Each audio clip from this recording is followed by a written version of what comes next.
One of the questions always ask myself is why should someone buy from me? What is unique from me? Why should they buy from me?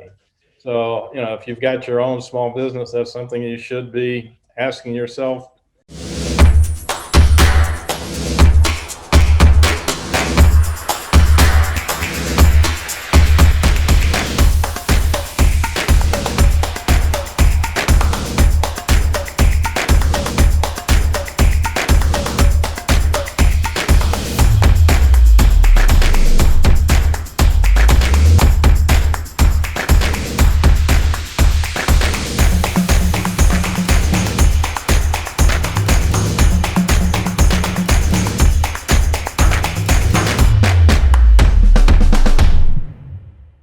All right, guys, welcome back. This is Planting Seeds TV. I'm Chris Jones. Today, I'm super excited because I have a special host with me, Mr. Willis Wolf. How you doing, sir? I'm doing great. Thank you. Yeah, definitely. Great to have you on. So today, guys, we're going to be talking about small business ownership and the many facets of it. But before we talk about this discussion, Willis, if you don't mind just sharing with the audience a little bit about your experience in the small business market, as well as background with owning businesses and small business. Okay, yeah, I've been involved with small businesses for the last over 50 years. Started my first business with partners in 1970, and we wrote software for medical practices. And you can imagine the computer business has changed a little bit since 1970. And I was in that business for 25 years. I sold it out to my partner in 1995. And his business, or actually his children, are still running the same business. So you can imagine the changes that a small business had to do between 1970 and 2021 with all the changes in software, hardware. I mean, today's watch has 10 times the power of our biggest computers we were using in those days with medical practices. So, small business just has to stay flexible. And then I sold out in 95, got involved with another business. So I've had 5 or 6 businesses since I sold out in 1995. So I'm very familiar with what I call the good, the bad, and the ugly of having your own business. Right, definitely. Well, of course, we're talking about small businesses, and a lot of people know the statistics surrounding small businesses, the fact that the majority of them fail in the first 5 years. But what would you say is the key to creating a successful small business? Here, a couple of things. One is basically planning and absolutely putting together a forecast, a cash flow forecast. You should have a business plan. And a business plan can either be very simple or complex. If you're not out trying to raise money, a business plan can be very simple. If you're going to raise money, it's going to have to be fairly complex. But today, getting a business plan is really very simple. There are many of them are online. You can do a Google search for if you're looking for a business plan in a particular industry. You can go in and do a Google search, and you may find a business plan very similar to the kind of business you want to start. Also, the public library. Public library has a tremendous amount of information available for a small business. So I would recommend anyone that is either going to start a small business or currently has a small business to find out what kinds of things the public library can make available to you at almost no cost. Right. Right. That's great. That's great. Now, of course, with the fact that creating a business is necessary as far as having a business plan, what I've heard in the past couple of years, obviously just hearsay, is that people believe a business plan is not needed, that they can just get out there and start and do just fine. What would you say to that? Well, you need a business plan. First of all, it just makes you think about various kinds of things that you need to consider. I mean, there are so many different hats that an entrepreneur is going to wear. There's so many different things that are going on that it can be a simple business plan, but I would always suggest you at least go out, do some Google searches, find some business plans that are close to what you think you want to do, and then modify them. And then you should continue to modify them as you grow. the biggest thing with the business plan, though, I think, is the financial side of it. And I will hit that a number of times, is the reasons most businesses fail is lack of fundus. They ran out of money. And if they'd done forward planning, and they might not have. The problem is too many people, they say, well, I'm too busy running my business to plan or to forecast. And all it will do is create problems for you. If you do a forecast and you see you got a problem coming down the line in 3, 4, 6 months, say you lose a major customer, so you're going to lose, there's not going to be as much funds coming in, then you need to do something. Either you need to go find a new customer very quickly, or you may have to let some employees go. You may have to cut back on expenses. You may need to put together an emergency plan that you're going to run for 3, 6, 9 months, and hopefully get through the problem.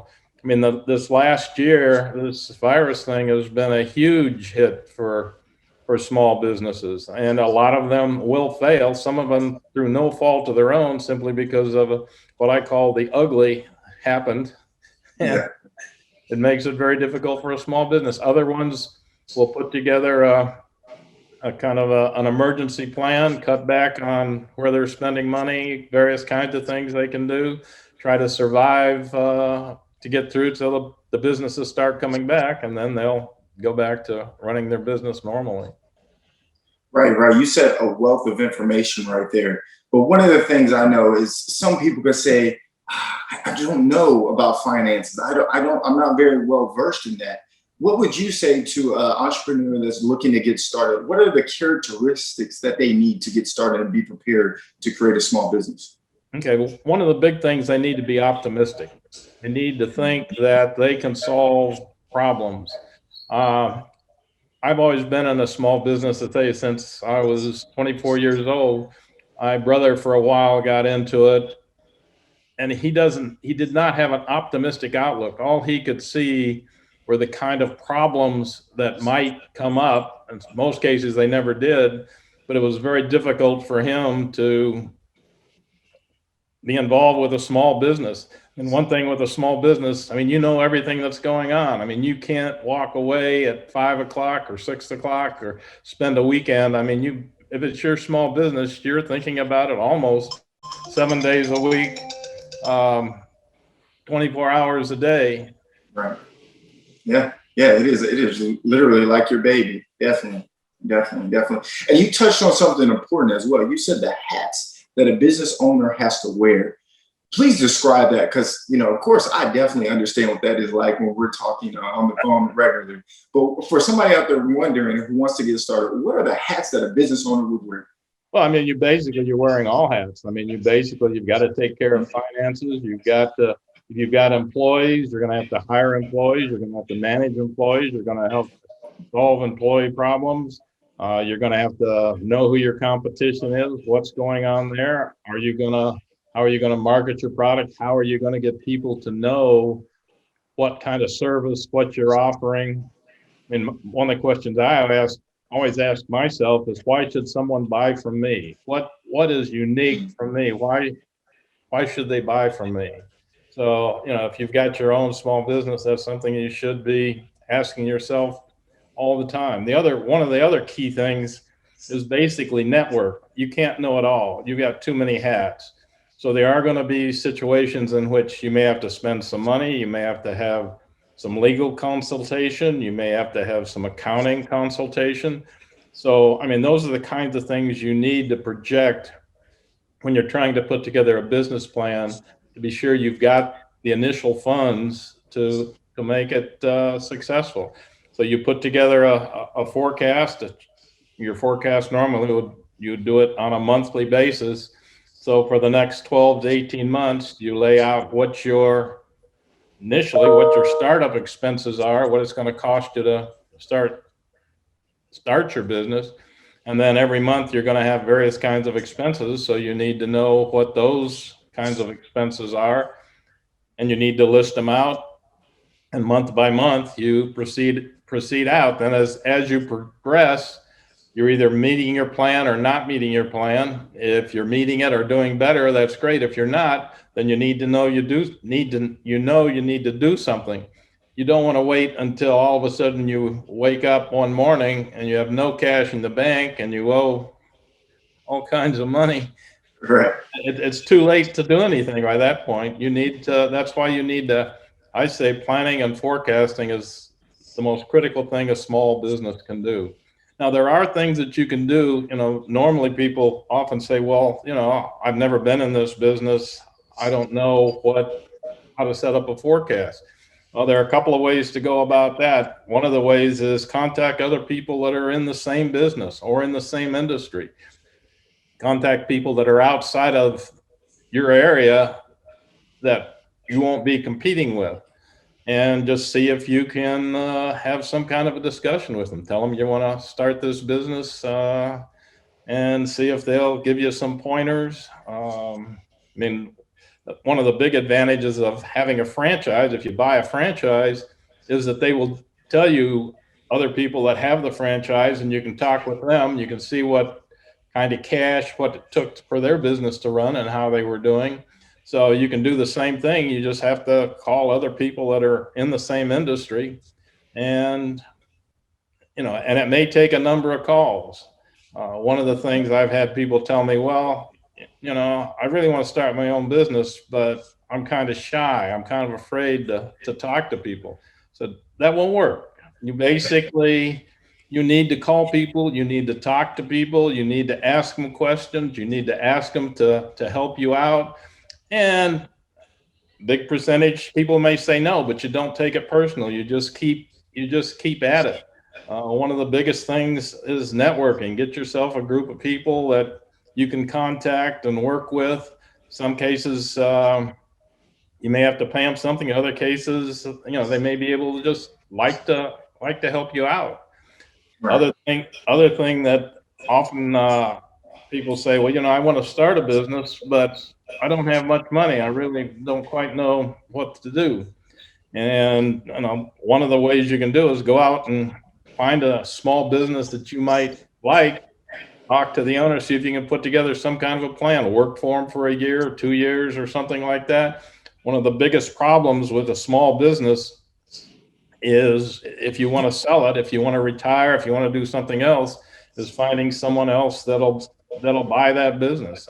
A small business is only worth what somebody is willing to pay for it. It's not like a house or a building or anything else. There are just so many different. I mean, no two businesses are exactly the same. So it basically is whatever the two parties agree on. That's what a business is worth. And then once you figure out what you think it's worth, what the other person thinks it's worth, and if you're trying to buy it from them, there are all kinds of different ways you can buy it. It may not be cash up front. Let's say you may work with them for a while, see how the business is, and then put together a plan to where they kind of walk out of the business. You take over the business more. They get paid while they walk out and while the business is still going. So you use the business to finance the buyout. So there are all kinds of different ways in which you can either buy a business or start a business. The problem with starting a business is you're starting from scratch. Right. Everything that you do, you have no cash coming in initially. You have no reputation. You can't borrow money from a bank except for your own personal assets, which you personally have to guarantee if a bank's going to loan you any money. So, starting from scratch is difficult. So again, I always tell people, if possible, try to find a business that you'd like to get into, or you've got some experience in, or you feel has some real opportunities, and then see if you can find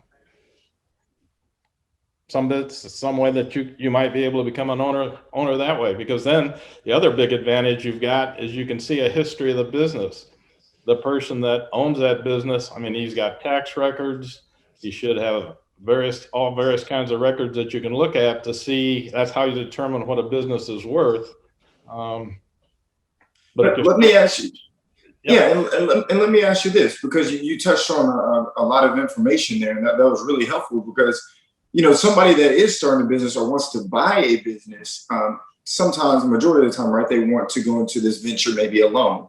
But what if they bring friends and family? What would you say to that? Is there any areas of cautionary that we should think about, or? Yeah, that one's, it really depends upon the people. Most of my businesses, I've had partners, and I've had good partners, which we got along fine. We all had similar kinds of backgrounds. We were all about the same age. But when you get into a business, there can be disagreements. I mean, people can have valid reasons. The first business I did for 25 years, basically 3 of us ended up owning it. One of them was the guy that wrote all of our software, and I was out selling it. I used to go out and I'd sell something, and I'd come back, told him what I'd sold, and he'd get all upset saying that, we couldn't do that. It would cost too much. What have you. We get into some interesting arguments. But we were both trying to make the business successful, trying to make it profitable. But then usually about 2 weeks later, he'd call me in and say, let me show you what I did. And he'd make it work. So, I mean, there's some advantages of having partners. Ideally, you'd like to have a partner that maybe kind of covers your weak points. Sometimes having a partner that has experience actually in a business, previous in a business. Truth matter, as a partner that's got money and funds is always a good partner to have, as long as they don't want to control it. So personalities have a big to do with it. I always say having a partner in a business is kind of like being married. You just need to understand that you won't always agree. And in business, if you're going to have a partner when you're starting out, you should have what in a marriage would be called a prenuptial agreement, but basically have an agreement that says if you all decide you want to part company, what are the rules? How do you determine the value of the business?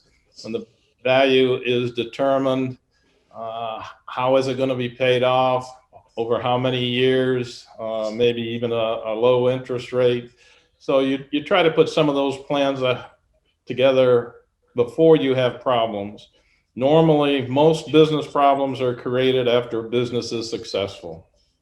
When there's money, then often 1 or 2 of the partners feel like they're doing more than anybody else and they should get paid more. So yeah. Gotcha. Of course, people say, at the beginning we don't know how to do it. Well, in some cases, you just need to get legal advice, and there's some standard approaches to putting together. And you said earlier, obviously, the power of networking, how important that is. You also said consulting with people, and I've been lucky to have you as a mentor to share a lot of information throughout our time. For people out there that do want to find some type of consulting and information, where would you recommend them to go? Well, of course, the organization I work with is called SCORE, which basically is sponsored by the federal government. It's as part of the Small Business Administration. They pay for our expenses, and then almost all of us donate our time. Most of us have got experience with all kinds of different types of businesses, some of them large businesses, small businesses. My background is all small business. Some people have marketing, sales backgrounds. So if you need more detailed information in that area, we can find people to help you there. So SCORE is a good place to start. The other place is just talking to small businesses, talking to find out who the owner is, the local small businesses around. There are business organizations that you can join. And I recommend strongly to do that kind of thing. As I say, if it's your own business, you're thinking about it, working about it 7 days a week, 18, 20 hours a day. And, you've got business cards. Anytime you get a chance to meet somebody, talk to somebody, you explain what you're doing, ask what they're doing. And I personally think you should also build up a network of people. In the old days, you had to keep them on 3x5 cards. Now you put them on a computer and they'll keep track. You learn, what their birth dates are, how many kids they got, how old they are, what's going on. Right. Developing relationships. I mean, if you've got a small business, you're going to be involved in selling. And the best way to sell is developing relationships. And that normally takes time. That's one of the reasons why starting a business from scratch is so difficult, is that it just takes time to work with people, for them to develop confidence in you. But networking in a small business is an absolute key. And if you've got a problem, you need to face the problem. You need to talk to people about, what your problem is, see if they got any suggestions they can do to help you. The one time you do not want to go to a bank is when you have a problem. Bankers only want to lend money to people that don't need it. So you really try to go to a bank when you don't need it. You set up what's called a line of credit, or some way in which you can use the finances of the bank if you need to, but do not wait until you're desperate, because they won't.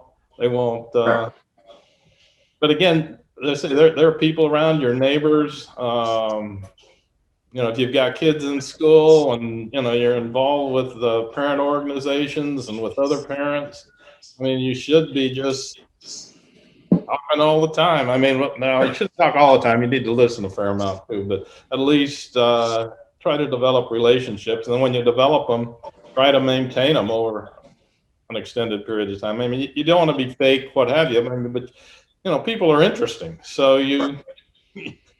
Right.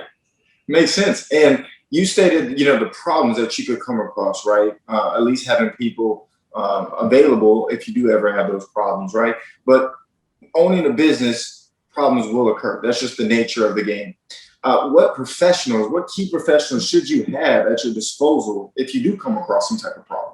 Well, of course, in today's world, you almost need legal. I mean, it's just whether or not you create it or not, somebody else may think you've got a problem. And my approach from a legal standpoint is, I always call them first. Actually, help me put together contracts, various things ahead of time. So ideally, if you pay them now, you won't have to pay them as much later. And of course, accounting and tax is a big thing. I mean, today's tax laws and the various things going on, I mean, you really do need somebody that's familiar with that. And in both those cases, both with legal and tax and accounting, I suggest you try to find someone that kind of specializes in small businesses, ideally specializes in maybe the industry that you're in. So, I mean, insurance person is another one, covering liability if you have some kind of a liability problem. If you've got equipment or supplies, you're going to be required to have insurance to cover it. So, insurance, legal, Accounting. Gotcha. Gotcha. And you said, like we all know now, is that business is 7 days a week, nonstop, when you're trying to create it from the ground up. So from somebody's perspective, wanting to get started, they want to know, I thought having a business meant I have more opportunity to make money, which is true. But what are the advantages of starting a small business if I do have to work 7 days a week? What are the advantages for creating a small business? Well, one of the good and bad things is everything that's going on. You're not going to get a pink slip on Friday because they run out of money. You'll know ahead of time that you're going to have to do something different. So the surprises in a small business are different than when you're working for somebody else's. I mean, you know what's going on all the time, so that can be good and bad. I mean, obviously, no one's telling you what to do. You're making your own decisions. I mean, that's one of the reasons why you need to be optimistic. You need to feel like you're going to make the right decision. And in some cases, you might even make the wrong decision, but then you make it work. I mean, you may buy a piece of equipment and find, oh boy, I shouldn't have spent all that money. But then you go try to find some way either you can sell it, or you can use it for something different, or So it's you just keep working at it. Definitely. but Definitely. again, you don't have a boss. You don't have someone telling you what to do. You know, when I had my own businesses, I had kids that were playing soccer, and I mean, I went to almost all their soccer games. At some point, they were on some traveling teams, so I was one of the few parents that went on almost all of their traveling excursions. Now, one of the advantages, the businesses I was in, some of them I'd actually tie in a business trip associated with the soccer tournament, so that I could expense it as a tax write off. So I mean, that's one of the big advantages you got, is that I got to do a lot of things with my kids that people that were working for somebody, they're either going to have to take vacation time or not, and I could go and do whatever I want. My partners, they did the same thing. So Right. there's it does give you freedom that you don't have otherwise, but it is with you Right. 7 days. Right. Right. Right. The freedom, the flexibility. That sounds great. As you know, right now, it looks like you are somewhere else in Florida, just living it up based on your background. So Well, that I is thank great. for that. The years I've got, I can tell you times where there were times I was wondering why in the world I was in the business I was in, and Right. we'd work through it, and. Right. So Definitely. it's a Definitely. challenge, but when you get done, the other thing that comes up is, I mean, I've had employees over the years, and it's kind of exciting to see. In some cases, I know people that joined my first business right out of college, and of course, now they're got grandkids and retired themselves. But it's kind of interesting to see people mature, help them mature. Right. Um, you know, Help them, in some cases, send them to training classes, various things, so that they can also lead a successful life. I always tried to be very positive. If an employee came to me and said they had a business opportunity somewhere else, I mean, I had no problem with that. When they asked them questions as to why they thought it was an opportunity and what have you, but you know, that's one of the nice things I liked. Well, challenging dealing with employees is probably one of the biggest challenges outside of cash flow that a small business owner has, because Oh man, managing people are people. very interesting.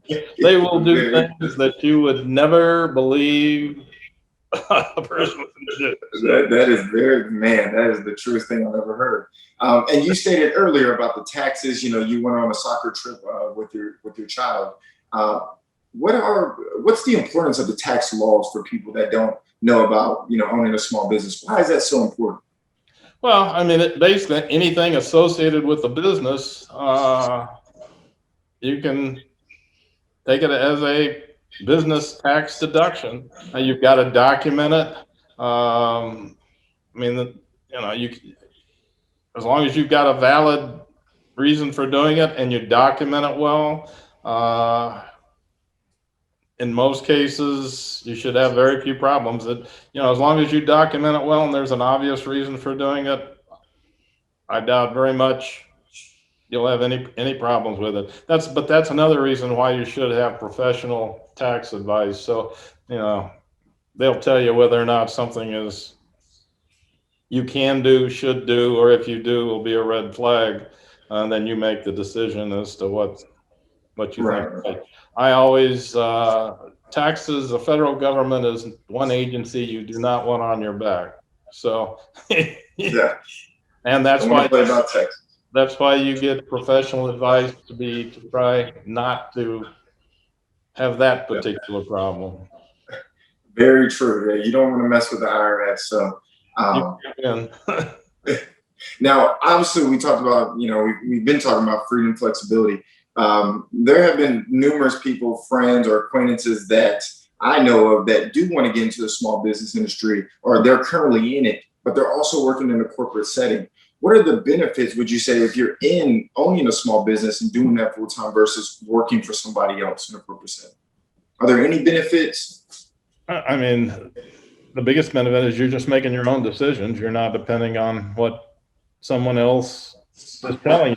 Now, some people like that. I mean, some people like the military. They like somebody telling them what to do all the time, and they just follow the rules and follow what people tell them to do. But if you're an individual that likes to do your own thing, wants to do something different, or that's where that appeals to the small business. You just have to be smart about it, and you have to understand, again, there are good things and there are bad things, and sometimes things happen that you have no control over. So you just have to understand it. One of the things you try to do with a small business, you do try to plan, as I say, plan ahead. And there are things that you can do, like set up a line of credit with a bank when things are going well. Those kinds of things. Keep some cash back, don't spend it all. It becomes very critical for people that are industries that go through yearly cycles. Like some businesses, most of their cash comes in over the holiday seasons. So at the end of the holiday seasons, they've got a lot of cash, but they better plan on it, because come summer, they may not have that kind of that. So cash flow in a small business, we keep coming back to planning and trying to monitor cash is probably one of the biggest things you can do with a small business. Right. And you said some things you can't control, right? We talked about employees and things that you could never imagine that could happen. How can you, or let's unpack this. How big of an issue is employee turnover? Well, it depends what industry you're in. And some of it depends on how you treat employees. I mean, I always tried to treat employees the same way I wanted to be treated if I was an employee. I actually, even a small business, I had reasonable health plans. They weren't the most expensive. They were probably a little on the less expensive side, but I did have health plans. I actually set up 401ks, which basically is, as a owner, I would actually match part of their salary, because I thought they should save for retirement or as a rainy day crisis kind of a thing. So, but employees are challenging. I mean, even if you do all the things you think are right, you'll still have some employees that think they should be paid more and should have to work less and what have you. So it's just kind of the way of human nature. Definitely. And one of the things that I've learned throughout my time owning a small business is trying to create the culture of winning. What would you recommend, or what would you say is important to create a winning culture in the company that you're trying to elevate to the next level? Well, you need to be positive. You need to, kind of keep the employees informed as to what's going on from a business. I mean, not necessarily giving them all information, because that may scare them, but just kind of keep them informed of what's going on in the business. If they've got a problem, you'd like to hear about it. One of the things I always told my employees and the supervisors that work for me is that I did not read minds. I don't even try to read minds. So if you've got a problem, tell me. If you don't tell me you have a problem, I don't know you have a problem. Now, you may tell me and I might not do anything about it, but if you tell me, I may try to help you out, but I don't read minds. I don't, because I learned that fairly early, is that people didn't always tell you what was going on. And they thought, well, geez, I thought you knew that. And I said, well, how would I know that? Did you ever tell? No, I never told you that. You just should have. So anyway, it's one of the challenges of having employees is, but that was one of the things particularly as I got older in life, everybody knew I did not read minds, and that if they had a problem, they needed to tell me. Right. Thank you for sharing that. And let's transition to the fact that people want to scale their business. That is something you and I discuss frequently, ways that I can try to scale my business, and just hearing from the things that you've done in the past and currently doing. And one of the questions that a lot of people ask is, how can you prepare for the growth to scale? Well, I mean, again, you need to do forecasting when you try to scale. you are going to need additional funds to do so, because whatever you do in the business, it again all takes 3, 6, sometimes a year in order to get it back. So while you're trying to scale, you just need to again be very conscious of cash flow. Now there are different ways to scale. I mean, you can obviously just do it by trying to expand your business.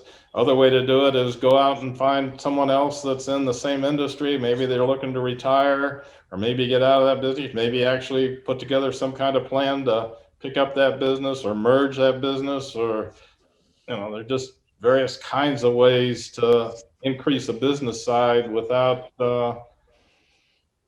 trying to do it all yourself. One of the best things is finding competitors.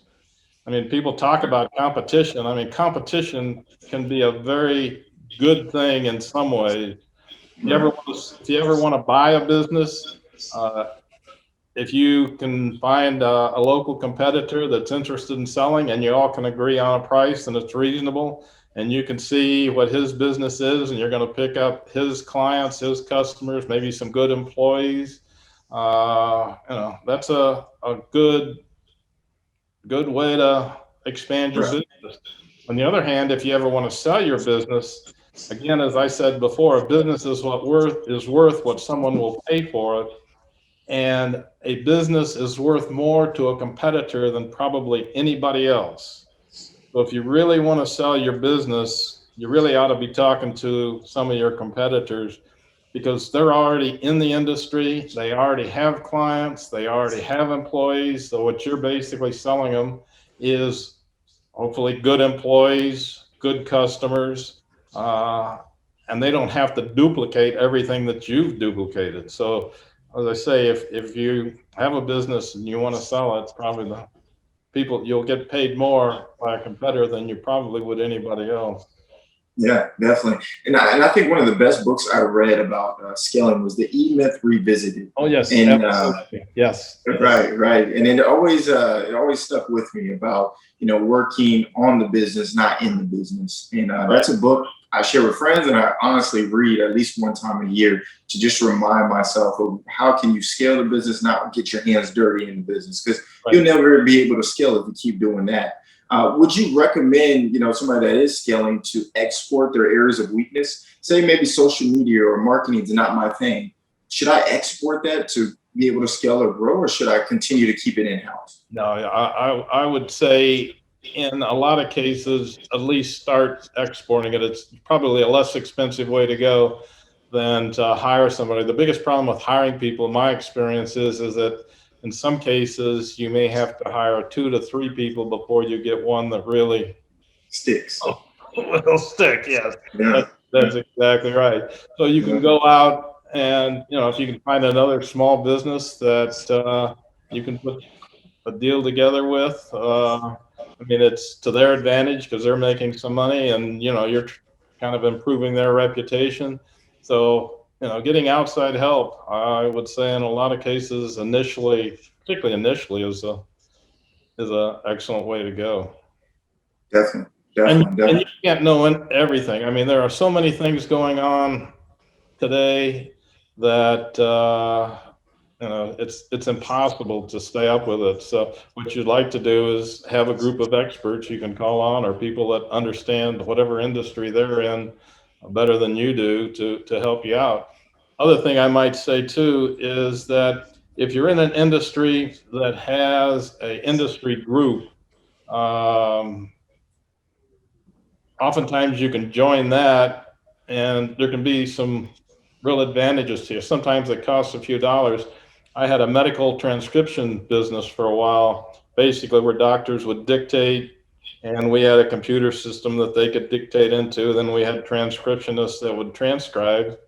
And I was amazed to find there was an industry group for medical transcriptionists. So, we actually, I and my partners, we joined the group and went to one of their national meetings. And it was very interesting because obviously they had a lot of the same problems we did. A lot of them had already solved them, but it was just a great way to get information back uh, Right. for very few dollars. And, if you had contracts you wanted to put together, they all had sample contracts. There are all kinds of things that you can do if you've got an industry group. And I would recommend that if you're in have a small business that has an industry group, that you join it and work with it. And I say you can be a very valuable resource. Now, of course, we've been talking about competitors and knowing the worth of your business. How would you be able to find the true value of your business? The best way is probably hire an outside firm. There are a lot of accounting firms now have divisions that will go in and value your business. One of the biggest advantages of that is that if you're trying to sell it, obviously you want to sell it high. Person that is considering buying it wants to pay as little for it as possible. And if you can get an outside valuation, you've got something to at least point to. Most small business people, when they're selling, they want to sell it for more than what it's worth. Obviously, when you're buying it, you're trying to buy it for as little as you can. So getting a third party involved in determining business valuation is the safest way to go. And in a lot of cases, it's the best way to actually try to put a value on a business. I'll say again, trying to sell a small business is not easy. It's a challenge. You have to find a certain group or organization that's willing to spend money on buying you out. Yeah, definitely. What questions will people ask you though when they're trying to buy your business? What would they want to see? Oh, the big thing they want to see is tax returns. So if you're looking at a small business, you'll get 3 to 5 years worth of tax returns. Look at them. The small business owner will then tell you, well, I really did a lot better than what I showed on my taxes because I didn't want, you know how it is. I really didn't want to pay. But what you say, if you're the buyer, you simply like, well, that's all that I can really trust because that's the only thing that, legally you've done. Now they should also, they'll have, and again, one of the reasons why you want to do this is they should have good business records that show month by month, year by year, what their expenses were, what their revenues were, which products were most successful, which ones were not. There's some software called, there's a number of different bookkeeping software. So a small business should have some kind of software to monitor that, keep it, and say when they go to sell a business, that'll be one of the key things that whoever's looking to buy it will be looking for. But Definitely. tax returns are the best ones because they're the ones that they have said this is what I've got, but I know in most cases what the Right. is. Definitely, definitely. And last question for you, Willis, is a lot of people work in the corporate setting, and this is a question that I've heard a lot, or I just watch and hear people's opinions. When they are in the corporate setting, they have a small business, but they always want to know when is the right time to leave their corporate job and start their full business 100% entrepreneurship.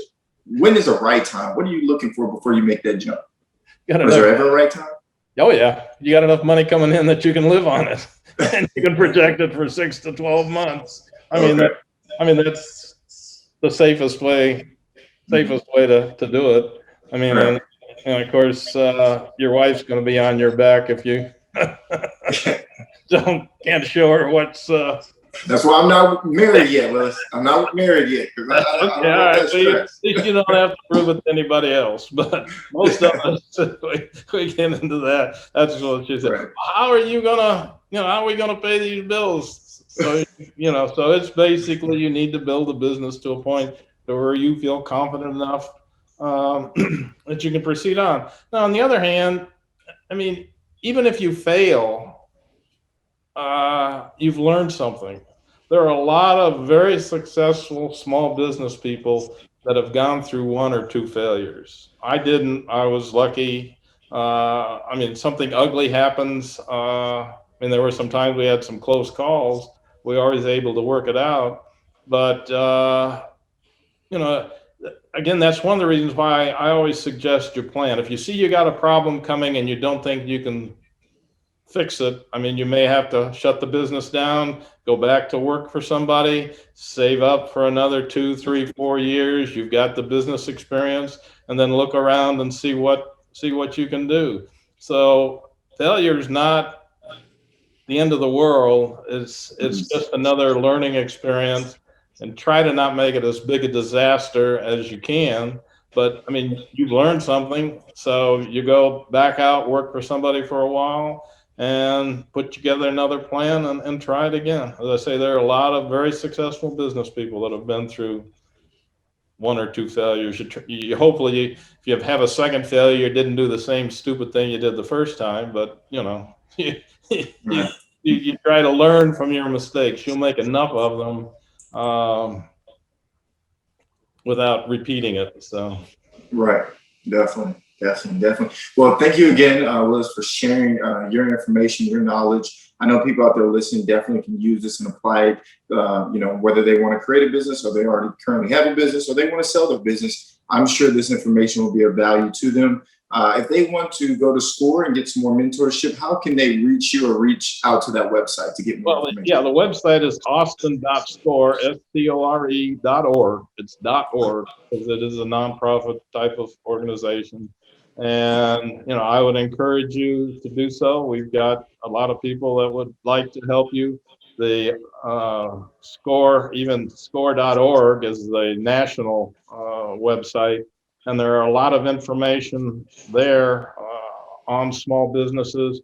We also give workshops. As you know, I do a workshop called How to Successfully Start a Business, Small Business. I do that monthly. We've got workshops on business plans. We've got workshops on how to finance a small business. We've got legal workshops. We've got various kind of media workshops. So score.org was a good